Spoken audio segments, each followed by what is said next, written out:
मित्रांनो, सीटीटी मध्ये गुगली प्रश्न सुद्धा विचारले जातात. त्यातलाच हा एक गुगली प्रश्न आहे. या ठिकाणी बघा, 100 में एक पूर्ण संख्या जोडी जाती है. 100 मध्ये एक पूर्णच्या पूर्ण संख्या आपल्याला ऍड करायची आहे. म्हणजेच या ठिकाणी आपण जर 100 घेतले, 100 मध्ये कोणती तरी एक संख्या आपल्याला ऍड करायची, घेतली आपण ऍड केली.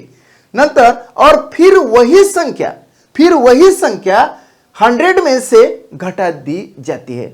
आणि हीच संख्या 100 मधून काय केल्या जाते तर वजा केली जाते.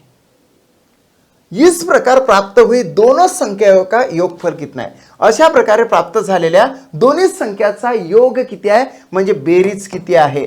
आता बघा या ठिकाणी 100 प्लस एक्स आणि 100 मायनस एक्स या दोघांची बेरीज करायला सांगितली तर आपल्या डोळ्यामध्ये धूळ टाकल्यासारखी झालेली आहे या ठिकाणी.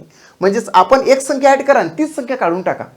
म्हणजेच काय झालं की प्लस एक्स आणि मायनस एक्स मायनस म्हणजे ते निघून गेले, कट झाले. फक्त उरलं काय तर 100 अधिक 100 म्हणजे 200. सो आन्सर आपल्याला आलेला आहे 200. 200 is the right answer of this question. अशा प्रकारची शाब्दिकता जर असली तर सरळ सरळ हे 100च्या दुप्पट 200 घ्यायचे. बस एवढंच फक्त तुम्ही लक्षात ठेवा. यस, अशा प्रकारचे प्रश्न बरेचसे विचारलेले आहे म्हणून सांगतो याच पद्धतीने तुम्ही ट्रिक्स यूज करू शकता. आपला आन्सर आलेला आहे. फर्स्ट चेक करूया. It's a right answer of this question. प्रत्येक प्रश्नासोबत मी एक तुम्हाला होमवर्कचा प्रश्न जरूर देत असतो. या ठिकाणी काय सांगितलेलं आहे 50 में एक पूर्ण संख्या जोड़ी जाती है और फिर वही संख्या 50 में से घटा दी जाती है.